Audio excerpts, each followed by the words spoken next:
Namaskar, friend. Myself, Chandrakantji Brahmbhatt. I am professor in HRDC, Department of Gujarat University. Friend, I welcome you on behalf of HRDC and Gujarat University. I also welcoming you today's resource person and guest, Dr. Naines Modi sir. Uh, Friends, you know that UGC HRDC was known as a academic staff college earlier. He was established in 1987. We are ranked 16 among 66 HRDC of India by NEP. We are in the first in Gujarat.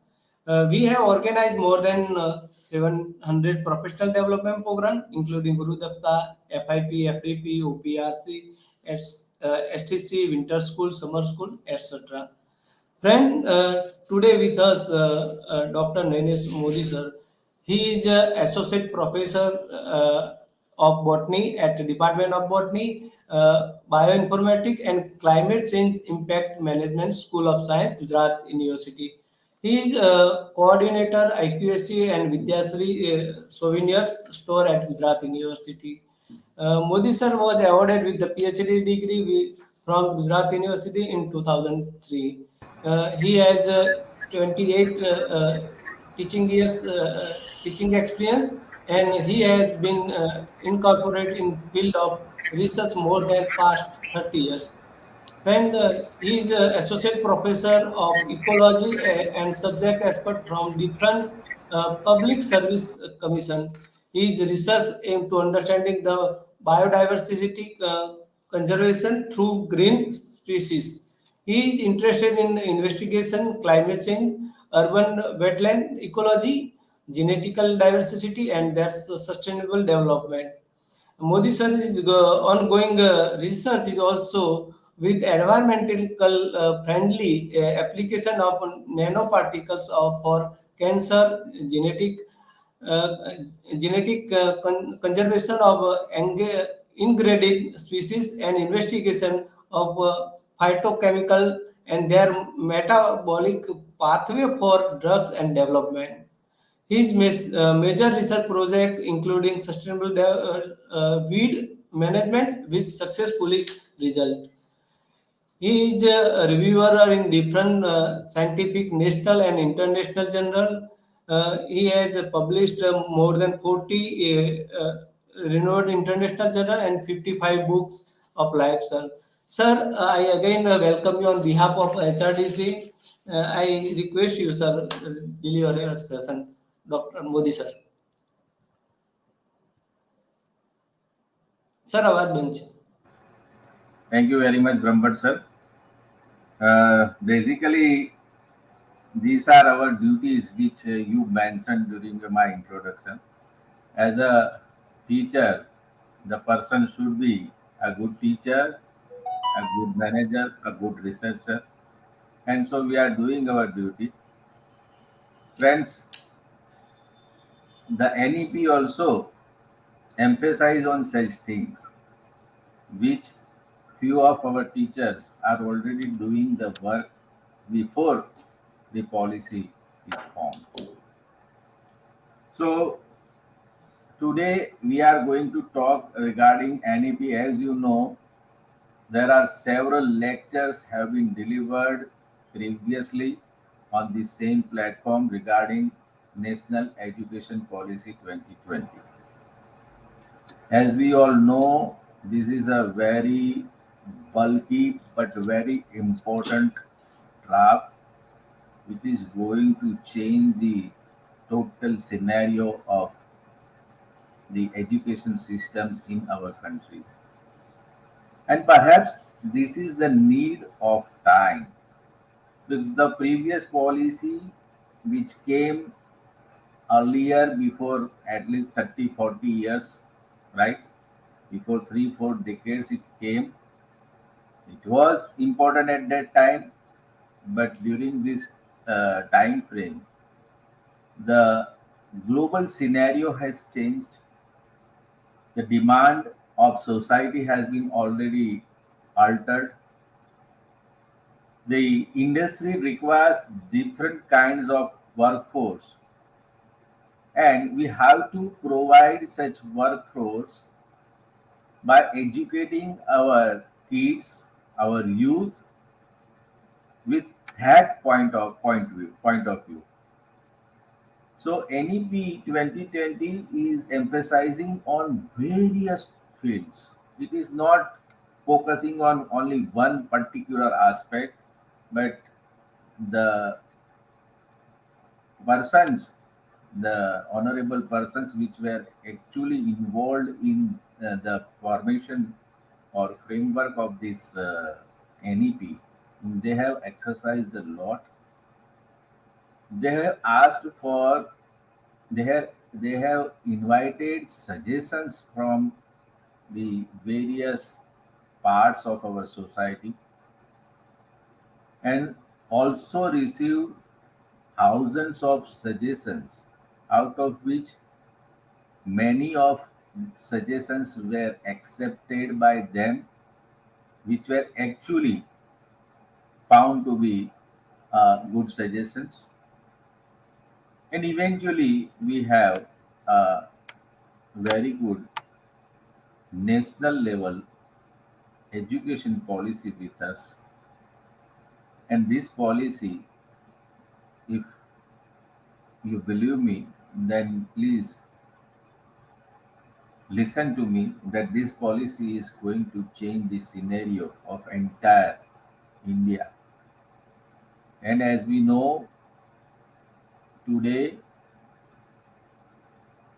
the world is looking towards our country,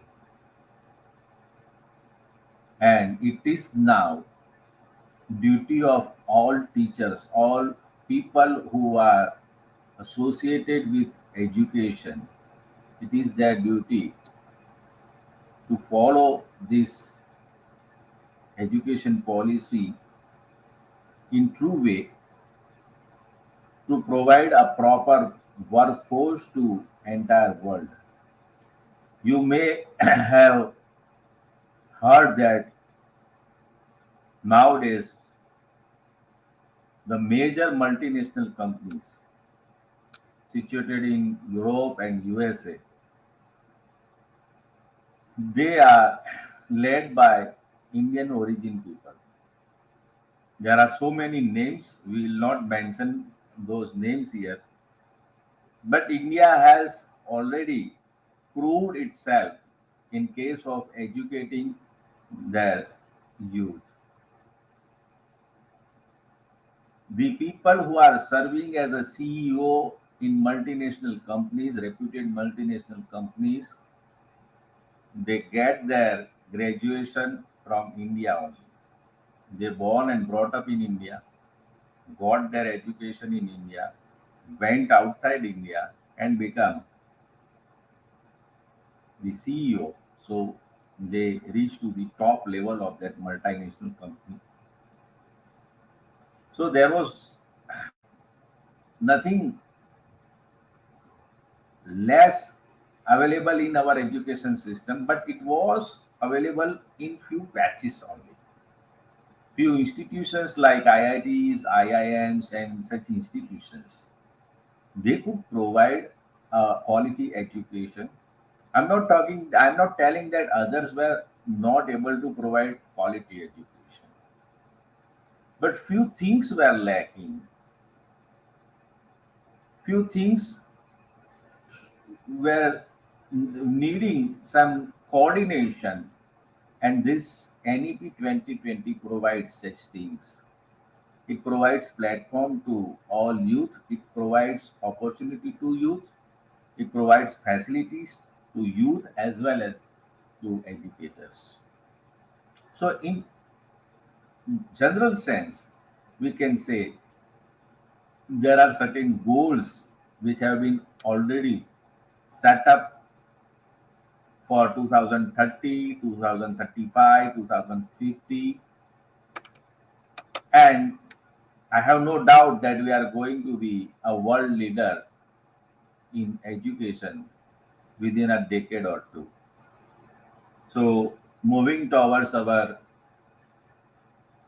my presentation, let me share my presentation.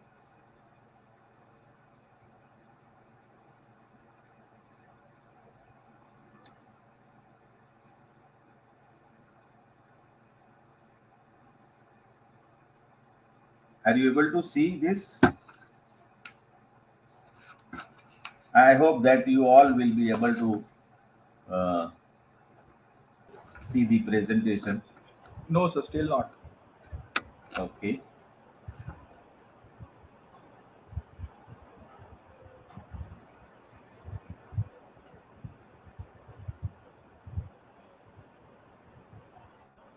There is a bottom, there is a present option, sir.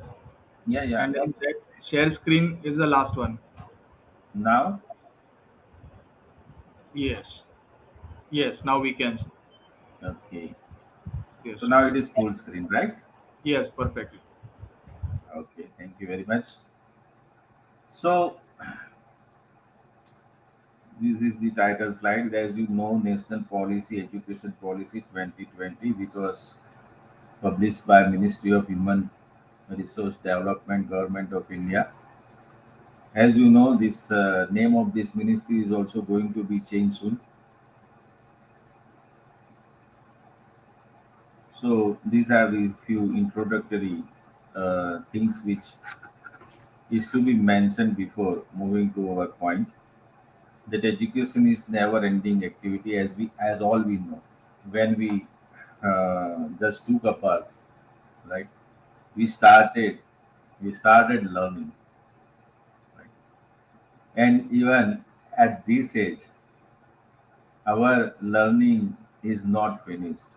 Even we know that after retirement we will learn many things. So it is lifelong learning process. Okay. And that education is not a new phenomenon, as we know.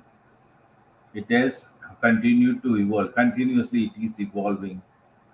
That we all know about our ancient literature, that in Ramayana, even in that other uh, ancient our literature like Mahabharata and all our ancient literatures, they have mentioned about the Gurukul system, Guru and Shishya Pratha. That was our ancient education system. We all know about the universities like Nalanda, Vallabhi, and that went to Pakistan. Which was that, if anybody can say? Do you know one university was there in India, but now after that uh, division, it went to Pakistan due to geographical position, Takshashila, right? So we had such universities, we had such scholars, scholarly educators, as we know, Chanakya and many more. So that was our ancient education system. But after entry of Britishers, they changed our education system to this modern school system and modern university system. So that transformation took place after entry of Britishers, right? And we also encouraged English language. Previously, we had the education system which was based on Sanskrit and the vernacular languages, and then it turned to modern school system which promotes English language. Initially, it was not found well, but nowadays, due to the globalization, okay, that is serving us to communicate in with global society. So sometimes something which is forced to do becomes you become uh, uncomfortable, but in the future it becomes a fortune for you.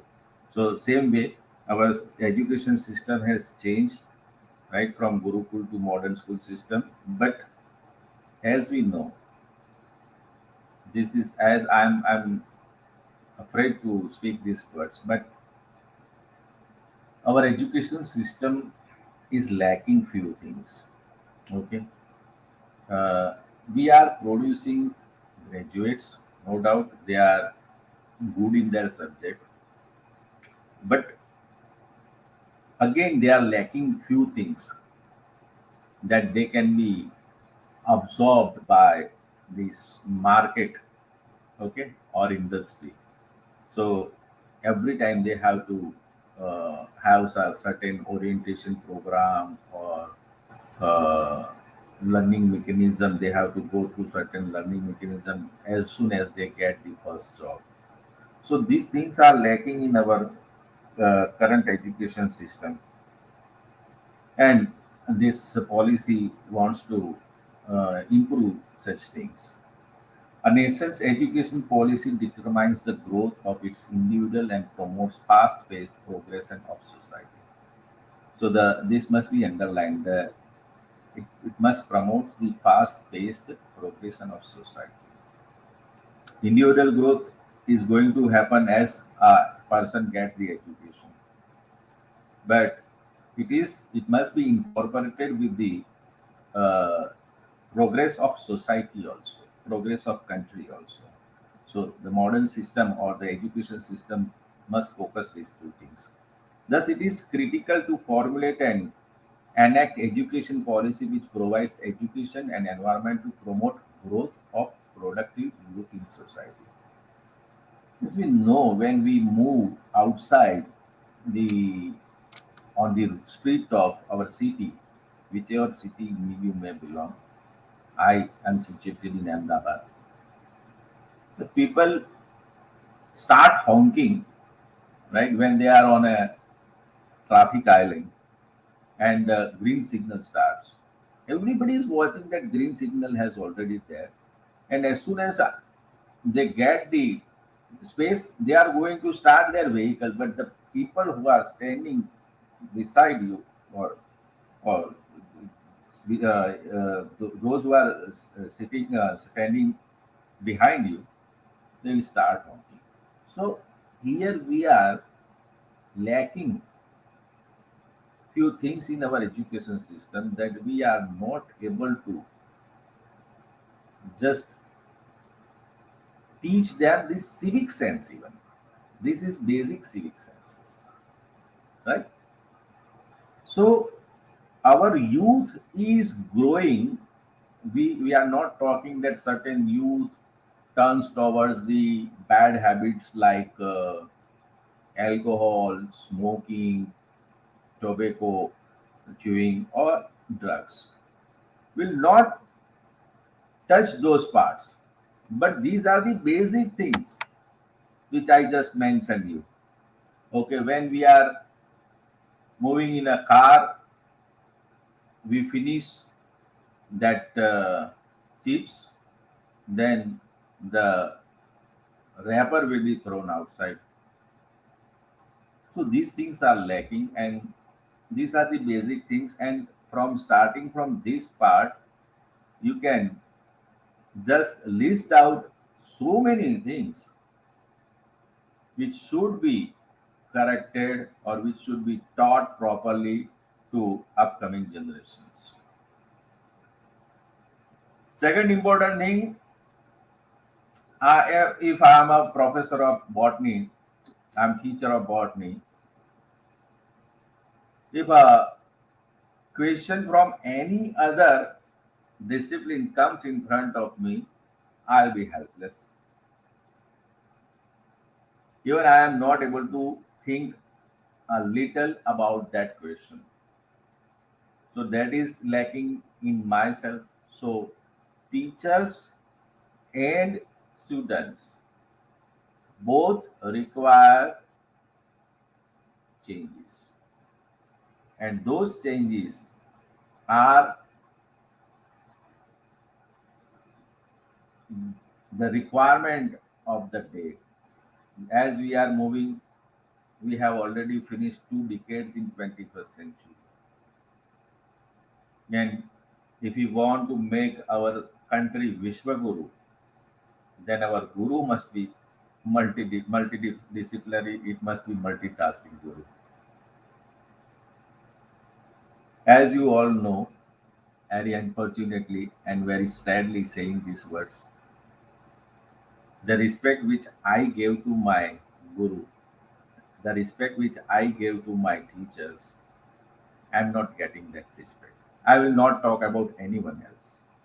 I'll talk about myself. I'm not getting that respect. Then what is lacking? What is the problem? Is this the problem of that youth? No. Problem is in myself. It is within me. I have to find out that problem. That's why I'm not getting that much respect which I gave to my guru.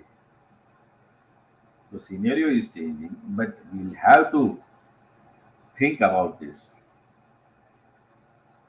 So, education policy, meaning that you all know, that refers to the collection of laws and rules that governs the operation and education system. So, any policy that is collection of laws and rules.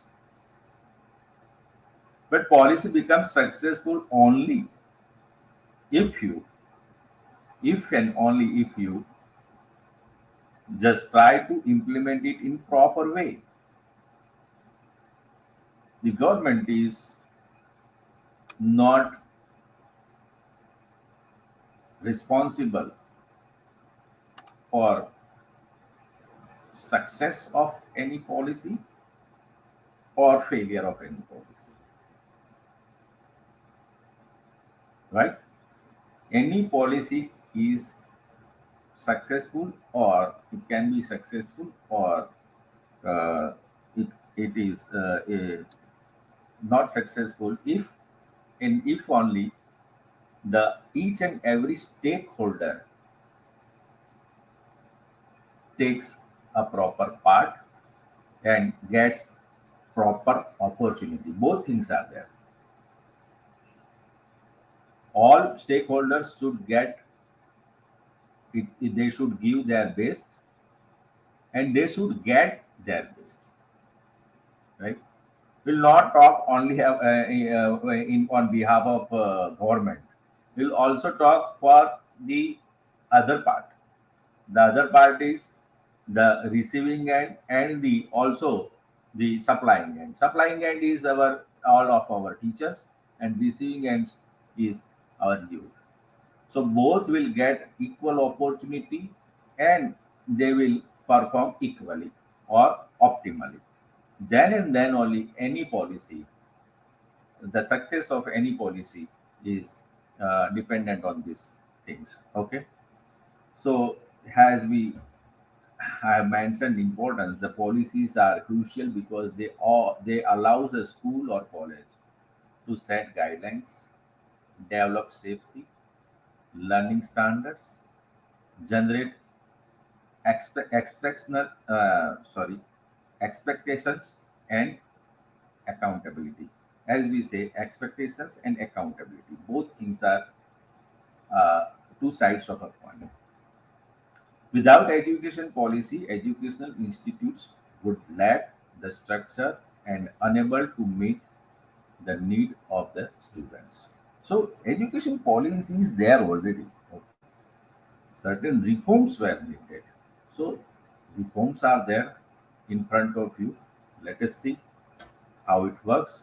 But as I said, it depends on those things which I mentioned. See, the history in 1986, the National Policy on Education was framed during that time government. Uh, that provided the access to education and equity for all. After 6 years, it was modified. In 1992, the policy was modified. In 2009, the rule or law came, which is known as right to education. So each and every kid has right to get education, and accordingly, the agencies are working. They are trying to just observe the rules and they force or they implement those rules on the educational institution to provide education to each and every part of our society. And finally, in 2020, July 29th, we got this new education policy, NEP 2020. So difficulties in structuring a world class education in India, as we all know. See, these things all are already known to you. Just I want to discuss few things with you. That 10 lakh students appear in that JEE examination after their 12th from entire country, and only 10,000 students get admission in IITs. So the success ratio is only 1%. You can understand. So we have such mindset that if a kid gets admission in IITs or NITs and then only he'll be able to have a very good career. So recent trend is that many of our kids have started moving abroad even after 12th. Previously, it was that they after graduation, after 12 plus 4, they go to different universities and colleges of Europe and America and Canada, Australia. But nowadays, new trend is there. After 12th, kids leave their country, leave their home for better education. This is a very serious matter. Very serious matter. What is the problem actually that I mentioned earlier that out of 10 lakh candidates appearing in JEE, only 10,000 gets admission. So rest 99% students got absorbed in the. It is not that we are not having a good number of institutions. We have a good enough number of institutions for engineering and for traditional our graduation studies. But we are not able to develop a image of other institutions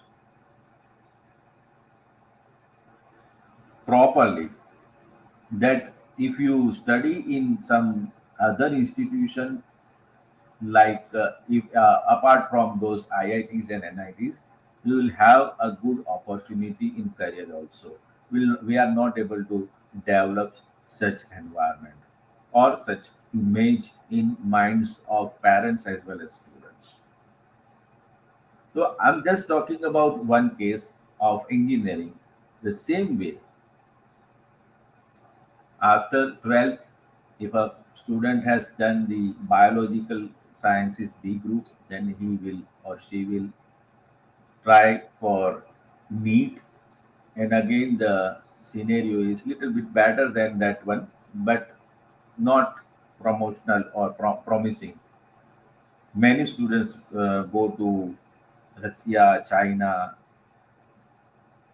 Philippines, Ukraine, even European countries now started offering. So anyhow, the quality education is already there in our country. As we mentioned earlier, that many multinational companies have Indian origin CEOs. But simultaneously, there is something missing. That why should our kids go to other countries to get quality education? Why can't we provide such education in our country, that quality of education in our country, that we can attract students from other countries to come here and study. For that, certain reasons are there that our education system faces highly complex regulatory framework. Nowadays, they are trying to uh, just smooth those things, but these are the things which we face since few decades. Question of qualified educators again. When we go to some private schools or any other private universities or colleges, this is a big thing that we should check, that whether the educators are properly qualified or not, right? And previously it was not a well defined role of educators. Educators were not knowing that they have to do certain works beyond teaching. They feel that what is my duty? Just take a chalk and duster, go to classroom, deliver a lecture of 45 minutes, nowadays 55 minutes, and my duty is over. So their duties were not properly defined. We are not able to capture the global talent in education system. Few universities or few institutions in our country are able to capture the global talent only. Rest of the universities, rest of the colleges, they are run by local people only. It is not bad. Again, the involvement of local people must be there. The entire education system we cannot give in hands of foreign people, but there must be a 10% ratio of foreign educators or foreign talent in our institution, that we can get a different ideas, different angles, different point of views. So that is also lacking in our education system. And lack of inclusive and participatory culture. That is again we have already discussed, that participation of each stakeholder, that is lacking. Sometimes certain educators don't answer the questions of students, even their parents also. So that is lacking here. So these are the major problems which we can discuss. The quality education must aim to good, thoughtful, well-rounded, and creative individuals. Right? This is the basic need. And a quality higher education must enable personal accomplishment and enlightenment, constructive public engagement, and productive contribution to the society. These things must be there. These are certain points which is mentioned in our higher education policy, that fragmentation of higher education system, that is the one point which is very important in current scenario. Underemphasized cognitive skills and learning outcomes. We don't know what is the learning outcome of the syllabi which is prepared sometimes, not in each and every case, but sometimes. Okay. A rigid discipline separation, as we know, commerce, science, arts, right? So there is a rigid discipline separation, and that again with the early specialization from 11th standard, the specialization, the person is going to science or arts or commerce. So that is again a problem. Limited access to socio-economically challenged areas. As we know, India is a big, huge country. Highest number of languages are present here, different cultures,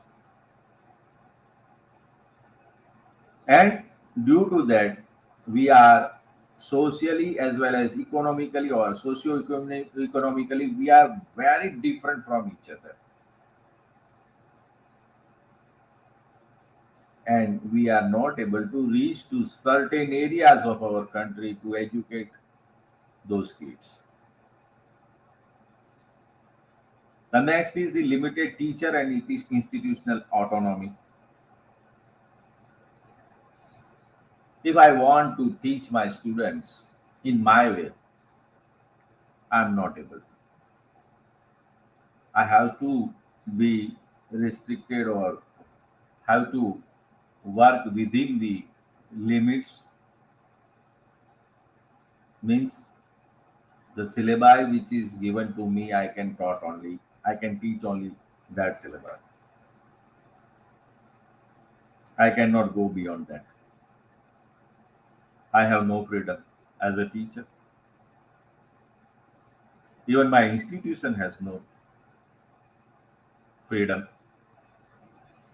So NEP also emphasize on the such things to give autonomy to institutions, at least academic autonomy, where an institution can teach or it can change the syllabi up to 20%. That is already present or it is allowed to the autonomy, academic autonomy institutions before the implementation of this NEP, but that can be extended to more institutions, and that will be done in this new education policy. We have inadequate mechanism for merit-based career management and progression of faculty and institution leader. So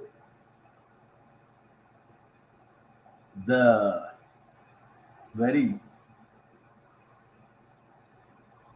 unusual to say on this platform, but if my colleague is having more ability compared to myself, but he joins later than me in the institution, will not get equal opportunity which I get as being a senior person. Although I am not competent to him, right? He is more competent than me. He has published more papers. He has published very good books and all those things. He is most popular teacher, but he has to remain under me only, because I am a senior. So NEB also wants to address such issues. I don't know up to which extent it will be possible in future, but has tried to address these things, such things. Lesser research and funding, as you know, the funding for research, funding to present a good paper in a very good conference. Now it is difficult because in most of the cases you have to pay from your pocket. There are certain things available in our country which can provide you travel assistance. But that is not enough, as we have a huge number of educators. Compared to those number of educators, the grant is to be increased, right? And that is again addressed in this policy. The research which is going in our institution, again, there is something lacking. Research which is published, but the benefit of that research is not reaching to the common man. So that bridge, that gap should be properly filled, and that is again a very good point considered in this our policy, and an effective regulatory system, because we have large affiliating universities. Okay, but unfortunate to say that the standards of those universities, the numbers are increasing. The institutional numbers, the university numbers, we are increasing those numbers. But is there any checkpoint for that standard maintenance of their standards? There should be, and there will be, right? So these are the highlights of the NEP 2020. They want to increase gross enrollment ratio in higher education to reach at least 50%. Okay, 50% by 2035. As this gross enrollment ratio is around about 26.3% as far as the data of 2018 is concerned. In 2018, it was around about 26.3% only. And we are aiming to just stretch it to 50% by 2035. So that is a good goal. Holistic multidisciplinary education, multidisciplinary as well as holistic education. We'll discuss it all these parts later on, one by one. Undergraduate degree, 3 to 4 years, that we all, the previous speakers may have mentioned about this. We'll also touch these things, but in brief only. Multidisciplinary education research universities, that is MERU, that is again a very important point to be understood, that multidisciplinary education and research universities. So there will be bifurcation of universities. Okay, some will provide the formal education, formal teaching, formal learning courses, and few universities will be recognized as research university, will majorly focus on research only. High quality support centers must be provided, and they are going to be provided to support the institutions, to support the uh, universities. Such kind of framework will be there. Professional, academic, and career counseling will be provided to the candidates. Rationalized institutional architecture will be there. One important national research foundation will be there. We will be going to provide all the facilities for researchers. Will also opportunity to coordinate with researcher from other institution of country and even outside the country. Financial support to the students will be provided up to certain extent. It is provided even today. but that will be extended for more number of students. Open and distance learning. If I want to do a course in IIM Bangalore, then will be online course will be available. So that will be much comfortable for students coming from the rural areas, remote areas, and even tribal area people can go, or they can sit to their home and learn from any institution of our country.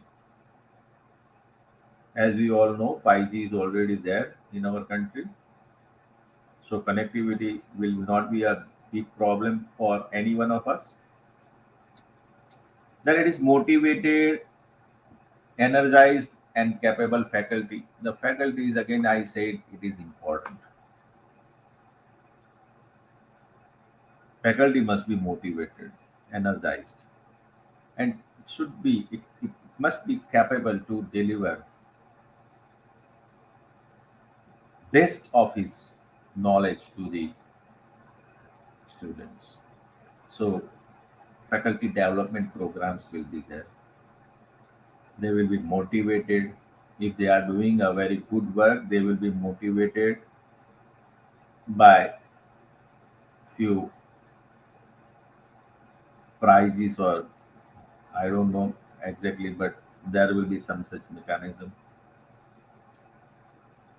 Teacher education will be 4 year integrated. If a person want to become a teacher, now today there is a 1 year or 2 year course of Bachelor of Education and 2 year or 1 year course of Master of Education nowadays. But that will be changed a little bit. Integrated program will be there, and that will be 4 year integrated program. So again, a good quality of teacher will be there, which has the capacity, which know how to teach and what to teach. Uh, Come, please, and take that. Excuse me. The promotion of Indian languages, that is again a very good important thing. That I all we know. I studied in my vernacular language till 12th. Okay. And that was best part of my life, because I could understand what the teacher is saying, because that was the language used by my mother to teach me initial things, basic things, and the same language was used by my teachers. So I could connect with them very easily. So there is a provision to promote the local language, Indian languages. As we all know, a day or 2 day before, some state started in India, one state started medicine course in Hindi language also. So that is just a beginning, and that is going to uh, provide a good opportunity to all the kids. Again, the next one is the financing education, that is up to 6% of this GDP. Okay, whatever GDP our country have, or will have in future, the 6% of GDP will be invested in education. So that is a very good number, because we are a huge economy, and out of that huge economy, if we get 6%, that is, I think, should be enough for the requirements. Now, what is the vision of NEP, the National Education Policy that envisions an India-centered education system? Remember, India-centered education system. Okay. First of all, we'll have to change our mindset that till today we don't know how or which centric education system we are running, but nowadays it will be India centered education system that contributes directly to the transforming our nation sustainability into an equitable and vibrant knowledge society by providing high quality education to all. That education system rooted in Indian ethos that contributes directly to transforming India. That is Bharat. Okay. The transforming India into Bharat. Right? Sustainability into an equitable and vibrant knowledge society.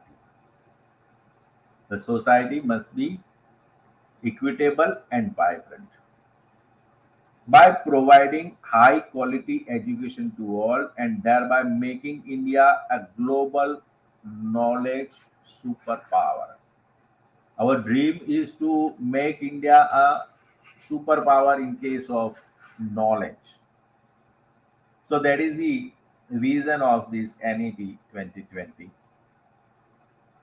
The curriculum and pedagogy of our institution must develop a deep sense of respect towards the fundamental duties, as we just mentioned in initial sentences of my talk regarding the traffic sense. Okay, so that also comes in fundamental duties and constitutional values also. We must obey our constitution. We must value our constitution, right? Bonding with one's country, each and every person of our country must be properly bounded with our nation, whether it is our flag, anthem, or anything else, right? And even the benefits of our country. And conscious awareness of one's roles and responsibility in changing world. The awareness must be there. People are, we don't know, people are aware or not that the change, the world is changing. That awareness must be brought to their mind that the things are changing very rapidly and you have to cope up with those things, rapid changes. Okay. So the major reforms in higher education have placed such things here. See the graded and autonomy that can be given to the institution. That may be academic initially, then administrative, and eventually financial autonomy. It may come to your institution also in future. Phasing out affiliation system in 15 years. See, in the upcoming 15 years, there must be some changes in affiliation system. Okay. National mission on mentoring also. They have emphasized these things. I'll just go through all these things. Independent board of governance will be there. Single regulator of for higher education will be there soon. That educator, there will be a governance of a single regulator will be there. You can do it yourself. What is lagging here? To right click where every just a moment.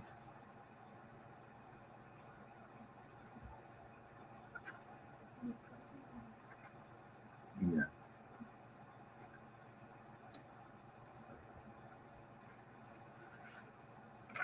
8 and 13. Okay, all the best. So there will be a single regulator for higher education. Okay, legal and medical will be excluded from this. Online self-disclosure based transparent system for approval in place of inspections. Common norms for public and private HIs. Private philanthropic partnership. Fee fixation within board regulatory framework. That is also again important thing. And public investment in education sector to reach 6% of GDP at earliest. There will be a very, very important institution will be named as National Research Foundation. And that foundation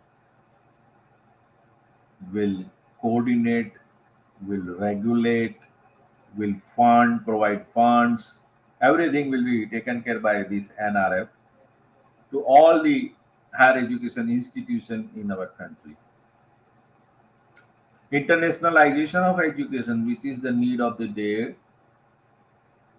We are lacking the things that gaps will be filled. Integration of vocational, teacher, and professional education. All these things are going to be integrated. Setting up of new quality HIs or higher education institution has been made easier. If a person, if an industrialist wants to develop an higher education institution, the paperwork will be reduced drastically.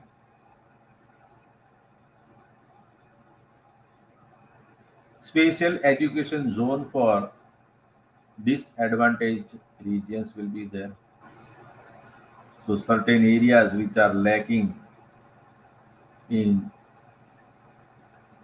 institutions of higher education or they have less facilities will be geared up properly. National Institution for Pali, Persian, and Prakrit will be there. Okay, so these three languages are also going to be given a proper emphasis. National Educational Technology Forum will be there. So we are going to have certain separate things or separate regulatory bodies nationwide. So there will be only one institution under the umbrella. All these activities will be incorporated. MHRD to be renamed as Ministry of Education. So the name is going to be changed.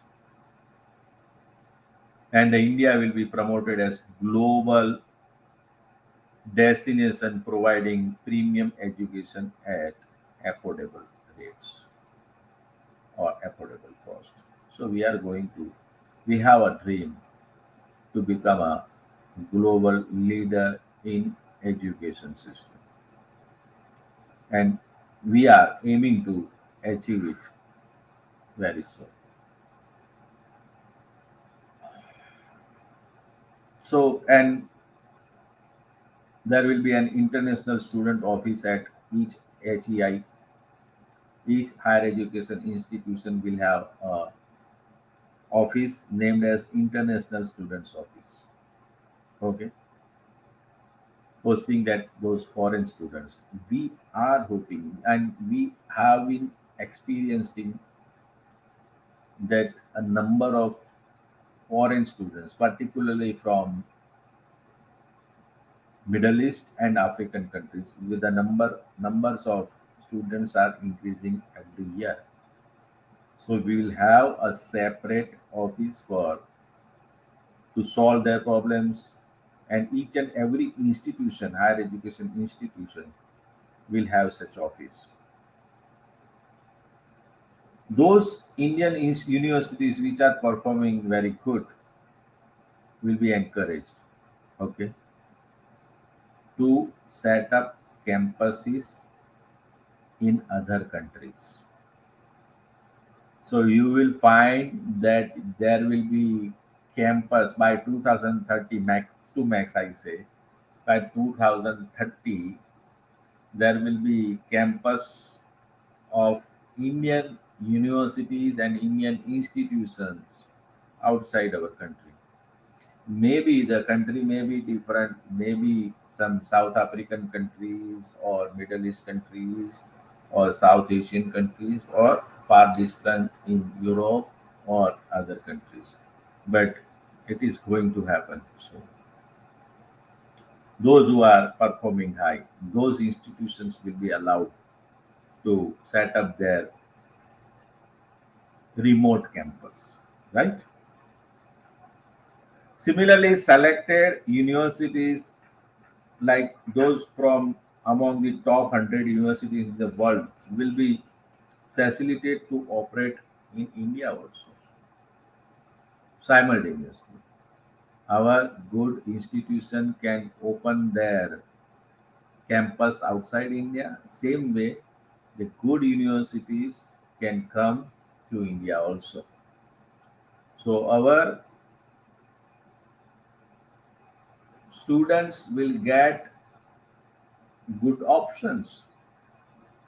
As we are increasing in numbers, we'll have to provide good number of institutions also.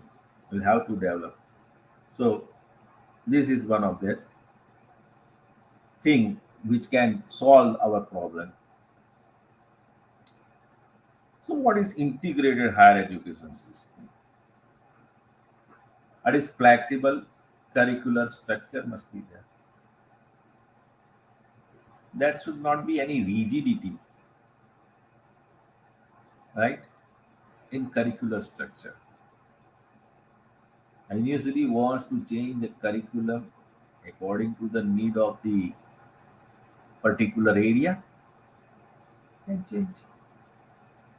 If a Gujarat, when we talk about Gujarat, you have a very good chemical industry in South Gujarat, a very good pharmaceutical industry in Ahmedabad,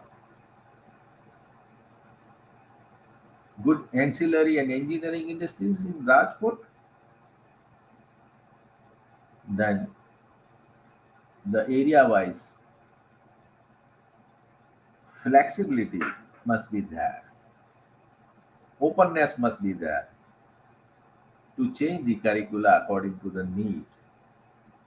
of needs of local as well as global.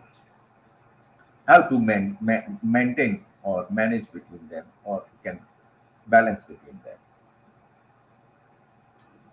Creative combination of study, integration of vocational education. See, each and every word can be discussed for 10 minutes at least, but we have limitation. It is already we have 1 hour and 10 minutes or 9 minutes already we have, and we are just reached to 11th slide only. Integration of vocational education. Vocational education is must, as you know. Today's graduate face difficulty to write an application. Not all, but you will find some graduates will not able to write proper application. Is it good? Then how can you expect anything that he is good in carpentry or he is good in anything else? So vocational education is again a very important thing a person who is graduating from our university, why it is not highly employable? Due to we lack these things. There will be multiple entry and exit point that you all know. Person can come anytime and go leave anytime.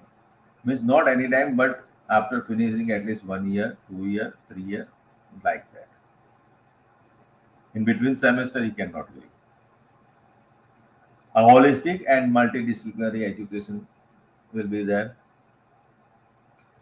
So many of people have already discussed regarding holistic and multidisciplinary education, but let us just spend 1 minute at least. That multidisciplinary means that a person who is studying physics can also opt for music. A commerce student can also go for dance, or an art student can also come and learn about the plants. So there will be multidisciplinary approach. Students will be allowed to do whatever they want to do, right? Person is having a core subject of science can have elective from commerce or arts. Okay, so such kind of things already discussed with you earlier. Developed a well-rounded individuals or all-rounded individuals. So person should be having a all kind of knowledge within him or her, right? He should not be restricted to a particular subject only. He should not be having a lack of knowledge of any other discipline. He should have at least a basic idea, at least a basic idea, right? I'm not talking that he should have all knowledge or deep knowledge. If a person is of commerce stream, and he must have the deep knowledge of arts or science, but at least he should deliver a basic things. He should have that knowledge only. So these are the things which should be, which is going to be incorporated in this NEP. So this is the Indian knowledge system, languages, culture, values that should be, that is going to be emphasized or that is going to be focused in our new education policy. Focus on literature, scientific vocabulary of Indian languages. Language faculty. Language is again a very important thing. Research on languages. A proper research of languages is going to occur, is going to be properly addressed. We are going to promote our own languages, right? We brief idea regarding that, that we are going to have, we are already having a huge number of languages, right, in our country. So there must be some institution, okay, that is, we are going to have Indian Institute of Translation and Interpretation, IITI, which is going to be established. Sanskrit and all Indian language institutes and developments across the country will be significantly strengthened.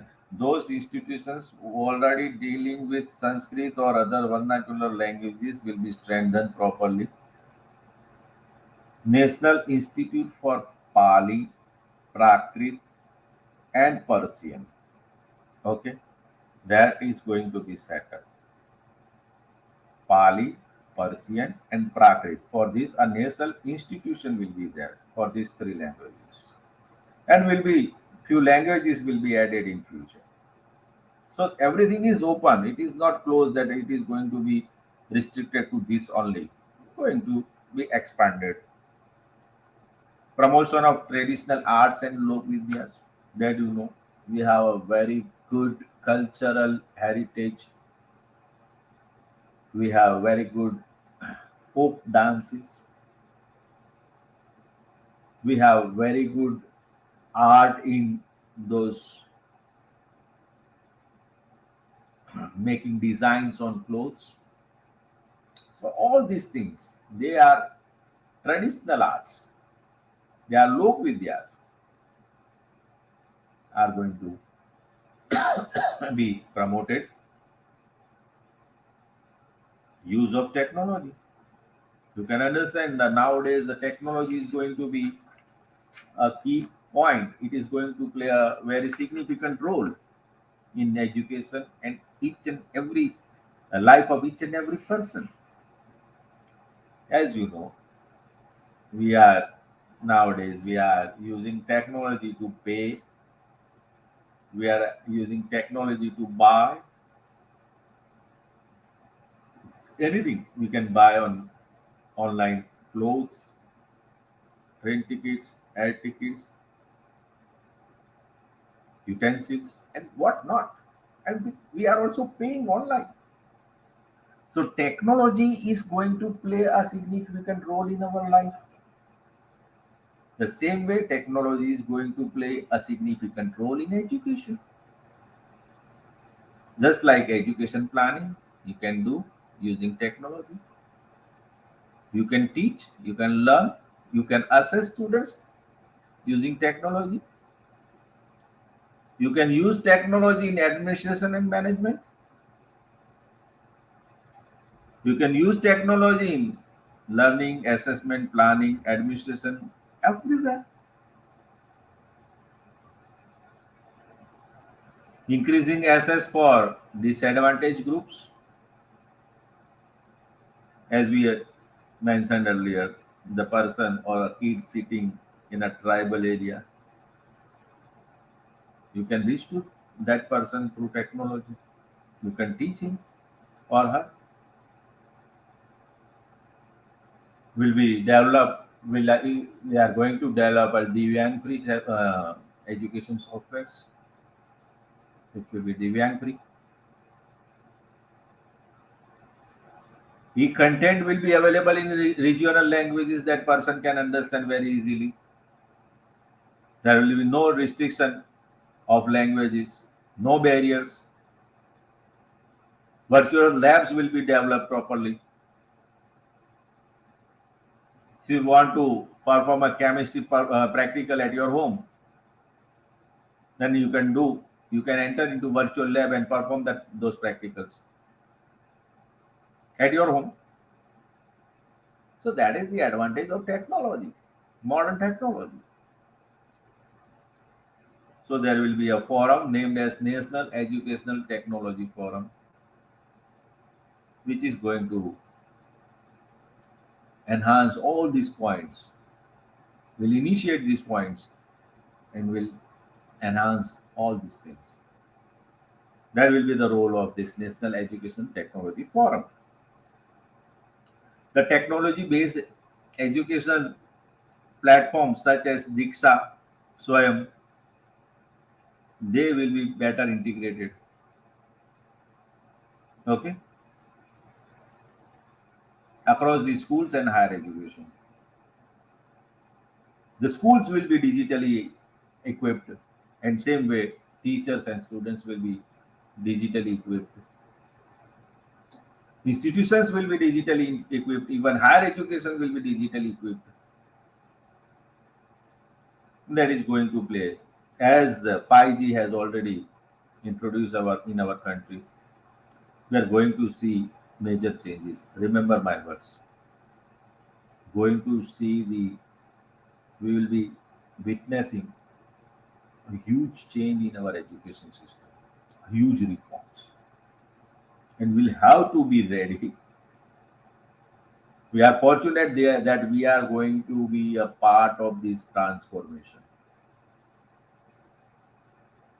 Get ready for that because things are going to change faster than you think. See, the thinking is the process which is one of the fastest happening thing in the world. Just like the pace of light, we can think faster than that. But these changes are going to be faster than our thinking. So be ready for that. All those changes coming to you, me, and all of our countrymen. This is the basic thing which is already discussed several times. There will be 3-year UG degree, 4-year UG degree. Entry exit points are already there given. 1 year will be diploma, 2 year will be advanced diploma like that. And the third year, if he finishes third year, then we'll get the proper degree. And if it is in 4-year UG degree program, then the things will be little different, right? Then there will be a credit based things. We'll not discuss. This is one important thing. That is the academic bank of credit. Our government is doing a lot of work for this academic bank of credit. This ABC, this is called ABC, Academic Bank of Credit. Most of the higher education institutions in our country, even in our state, they are working on this. And the candidates, students, will have their credits in this bank. After 1 year or 2 year, if he leaves the program, come back after 2 year, he'll not have to submit any mark sheet or any document. Just there will be a number, his identity number, and on that identity number from in any institute, he wants to go to any institution of our country, that digital bank or academic bank of credit will have entire data of that particular candidate. He'll not able to hide anything, and nobody will stop him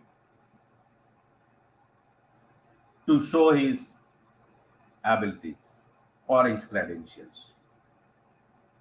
Everything will be mentioned in this academic bank of credit. So that will be a best part for candidates, and that will be a better than best part for institutions also, because they have not to verify any documents of the upcoming candidates. All things are already there. The student cannot hide anything, neither hide anything, nor change anything.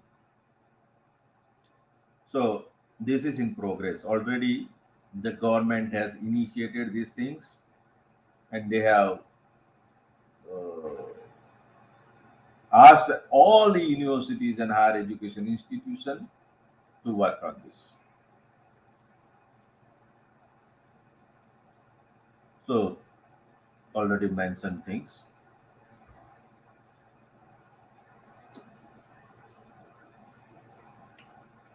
This we discussed earlier, 86, 92, okay, and 2020.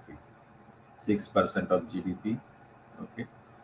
We are spending 3% today, okay. Will be increased to 6%, will be doubled. So here are the advantages of new education policy 2020. Approximately 2 crore school students will be able to come back. This is a new thing. We are expecting 2 crore students, those who have left their primary education or secondary education, will turn back to education pool. Okay, that is, I think that is the uh, biggest achievement if we achieve this thing. One of the merits of NEP 2020 is the formation of National Book Promotion Policy in India. Again, a very holistic approach is there, that there will be a National Book Promotion Policy. That book can translate all those books are in particular one language will be translated in all the vernacular languages, and for that such kind of uh, policy will be there, national policy will be there. Amazing. This new plan focuses on setting up a gender inclusion fund, special educational zone for disadvantaged regions and groups in also is also in the focused list. So trying to enlighten each and every dark part of our education system. It's a very good policy. Now question is the implementation. And as I said earlier, government can provide you policy. The implementation is on our shoulders. According to the National Education Policy 2020, an academic bank of credit established as we discussed earlier, all the credits will earned by the candidate student can be stored. Okay. And as soon as he fulfills the requirements of degree, he will be awarded degree. These are few more advantages that multidisciplinary education and research universities at par with the IITs and IIMs will be set up in the country. So we are going to set up new universities, new research universities, multidisciplinary education universities, which will be at par to IIMs and IITs. Sounds good, isn't it? These are scheduled to be set up for introducing multidisciplinary academic. The same list of accreditation and regulation rules will be used for guiding both the public and private academic bodies. So, all the private universities or private institutions will have to follow the rules which government aided or government institutions are following. Phased out college affiliation and autonomy will be granted to colleges. If a college want to de-affiliate from any university, it will be allowed. De-affiliation as well as autonomy, academic autonomy, starting from academic autonomy, administrative autonomy, and eventually financial autonomy. These all things will be granted to colleges.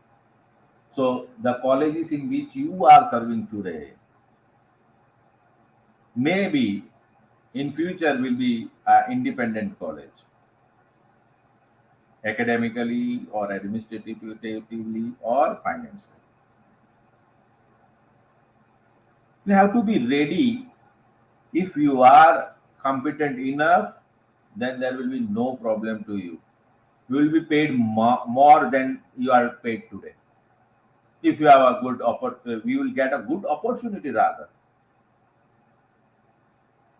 Otherwise, you can go to any other institution which is going to be remain as same. So there will be, you will have a choice, I think. that you will be given a chance, probably. Okay, and by the year 2020-30, it will be mandatory to have at least a 4-year B.Ed degree for joining the occupation of teaching.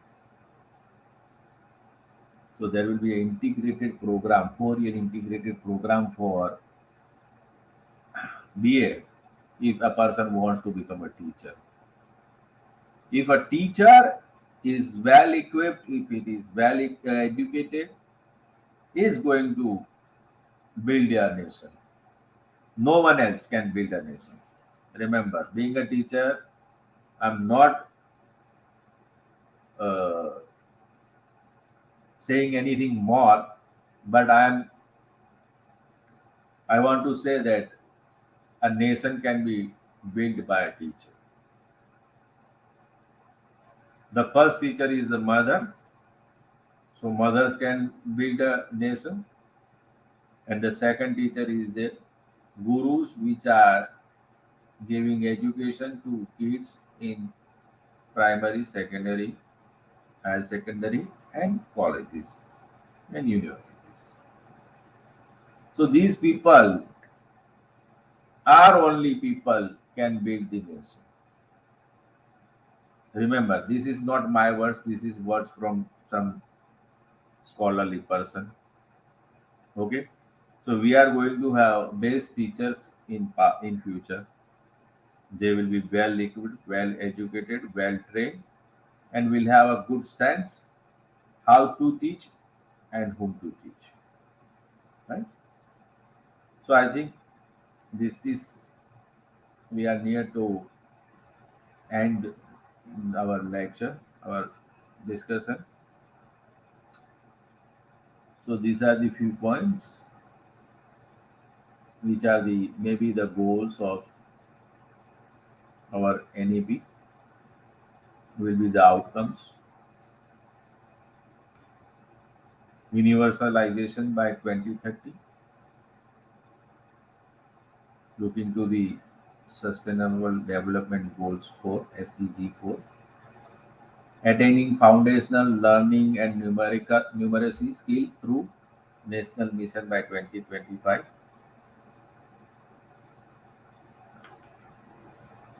100% gross enrollment ratio in preschool to secondary level by 2030. Teachers to be prepared for assessment reforms by 2030. So means by this year. Inclusive, equitable education system by 2030. Board exam to test core concepts and applications of knowledge. This is the most important thing which is it should be addressed properly. What is the current board exam system? You have to write whatever is written in your textbook, word to word. If you use your own language, I doubt you will get good marks.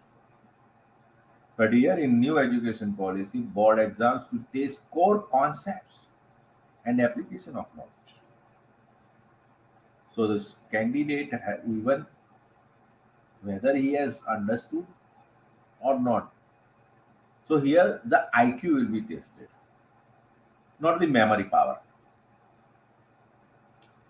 Every child will come out of school adept in at least one skill. When it comes out of school,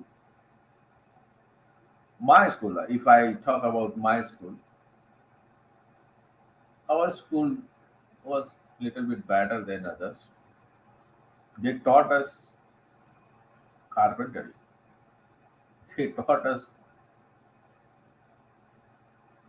stitching. Different kinds of stitch were taught to us. They also gave brief idea about the electricity, how to fix a fuse, how to change a bulb, like that, basic things. So my fellow students, including myself, we had a chance. to choose our career. If we want to leave education after 12th or even after 10th, we were knowing basic things regarding stitching, carpentry, plumbing, electricity, like that. So new education policy is emphasizing on these things. If a child comes out of the school, he should have a knowledge or a skill, at least one skill. It is not that he should must know the carpentry or must know the stitching or anything. He must have at least one skill. It is not compulsory. Which skill must be there? At least one skill. Okay. He may have a good skill in dancing, singing, or may have a skill on any instrument, or may have a very good translator, like that. Any skill he should have. So that is the goal. And common standards of learning in public and private schools. There will be no difference between public schools and private schools. There will be common standards. If you want to save your money, just enroll your kid to a public school. The education will be safe.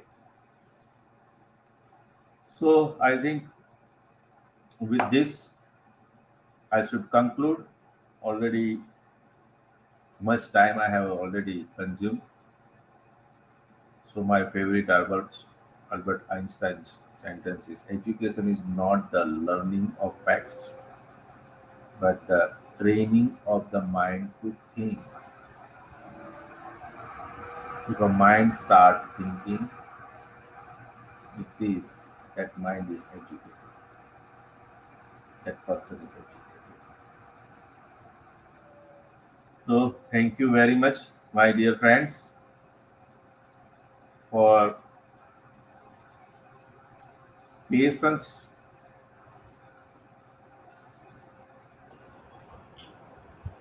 And I request all of you, if you have any, want to discuss anything with me, then we can start discussion.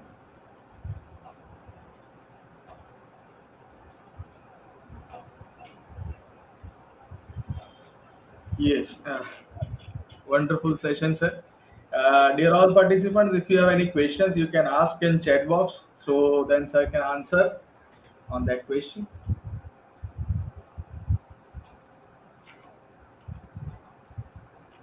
Yeah.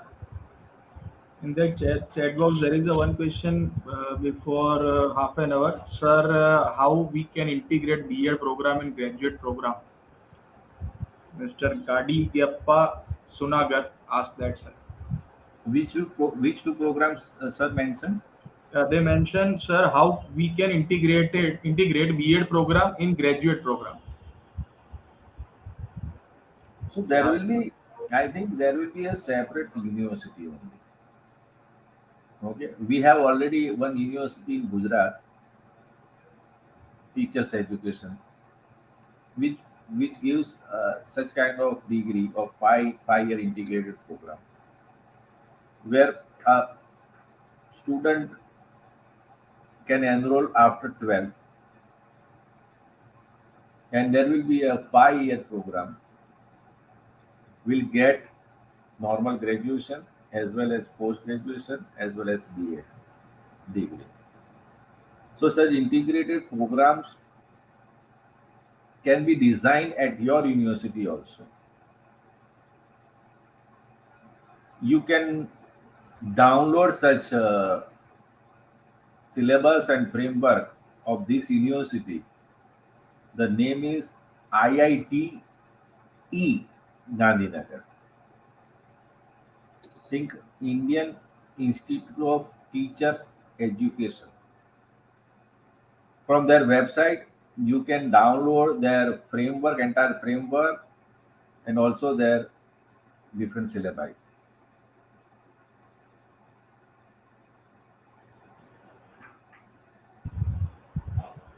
Yes. Yes, sir, maybe you can get the answer. He is right here, sir. No such kind of university in our state, sir. This kind of reply by Gadiappa. Yes, but there is a university in Gujarat, so you can go to the website of that IITE Gandhinagar and download everything. It is open for all. Okay, sir. So maybe you got the answer from resource person. So any other participants, if you have question, so you can ask. Till time there is a no question, sir. Dr. Nainesh Modi, sir. They are the sweet comments are there. Thank you, sir, and thank you very much, sir. Kind of comments are there. And you have described the topic integrated higher education system very elaborately with the presentation. Nice presentation. So all participants got the nice information for their future. And till time there is a no questions, so we conclude for the session. So thank you very much, sir. And in this kind of sessions, participants got the knowledge about the topics, and we invite them for the other kind of this workshops also. And here we want to share some achievements about our UGC HRDC also. UGC HRDC of the Gujarat University in one of the oldest HRDC of India, and it was known as the Academic Staff College earlier. It was established in 1987, and we are ranked in 16 among 66 HRDCs of India by NAT, and we are the first in Gujarat. So we have organized more than 700 professional development programs, including Guru Dakshata, FIP, FDP, orientation program, refresher course, short-term course, winter school, summer school, seminars, workshops, symposia, PhD courses, and this type of workshops also. So we have imparted training to more than 20,000 research scholars, academicians, administrators working in colleges and universities of India. So, dear participants, we want to share that we have the website which you all know, but here I want to share that UGC HRDC GU. This is our website, and the journal we are also published. The journal of UGC HRDC GU is indexed in Crossref and has digital object identified DOI. It invites international resource persons also, and it has MOU with the UK and Canadian universities. It provides consultancies. It is very innovative and established training institute. Video feedback of the participants are collected by us, and we are kept on the website. So these are our achievements of Gujarat University HRDC. And dear all participants, we are all invited you. You all are the family member of our HRDC from today, because you attend our this workshop. So after any course, any program, our family will be bigger and bigger. So you can visit our HRDC, visit our Gujarat University. You can meet our resource person. You can meet Dr. Nainesh Modi sir also. If you have any future endeavor you required, any kind of help from us, so we will be open for you all. So thank you very much, dear all participants, for that. Yes, sir. Yes, sir. Dear friends, I am also coordinating IQAC here in Gujarat University. So if you have any kind of question regarding that, for your career advancement or any kind of any other question related to your career or anything, you can approach me from for my just note down my mail ID nrmodi Yes, at I the am rate writing. gujaratuniversity.ac.in. So that is my official mail ID, and you can approach me anytime for any kind of queries. And even if you can come here, then it is the best. You're most welcome. nrmodi@gujaratuniversity.ac.in. Yes, sir. Here I write here nrmodi@gujarat.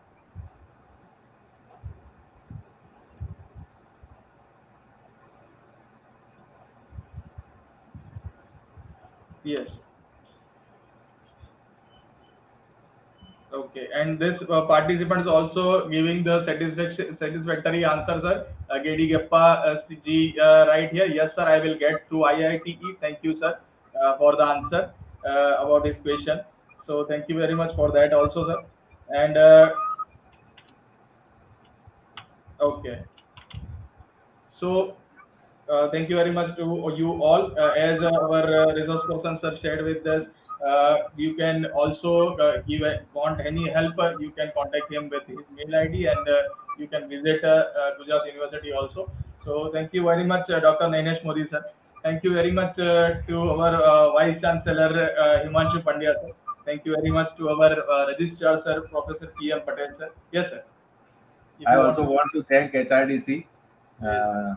Director Professor Jagdish Joshi, Deputy Director Dr.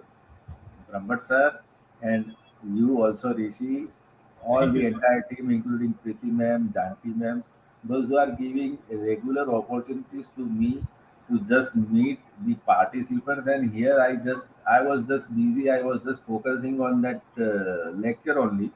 I haven't seen any comment, but as you said, there are so many comments are there, and I Yes, just doctor. go through the comments, and I thank you all participants Thank you for very much. giving me such a wonderful love. I doubt that whether I deserve this kind of respect and love from you or not. But thank you very much. Thank you very much, sir. Thank you very much to all participants. We will be meet with another workshop with another program. Till time, everybody, thank you very much. Namaskar. Okay, Namaskar. namaskar.